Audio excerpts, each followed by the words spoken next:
Goeiedag, ek is Almarie Kreur. Ek is die dosent vir die tuisversorgingskursus by BKO.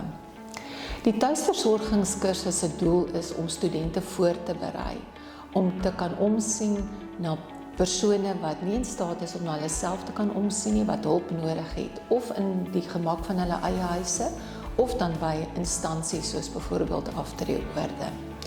Die kursus bestaan uit 3 komponente. Daar is 'n teoretiese komponent, 'n praktiese vaardigheidskomponent en ook 'n werkservaringsmodule.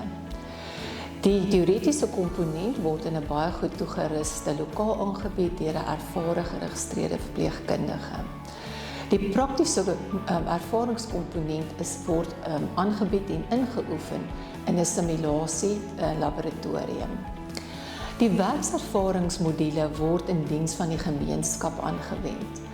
En hier moet die studente aan 'n werksportefeulje bou wat oor 'n jaar strek, wat as bewys dien dat hulle die nodige werkservaring het wat deur 'n QCTO in samewerking met HWSETA gemodereer word.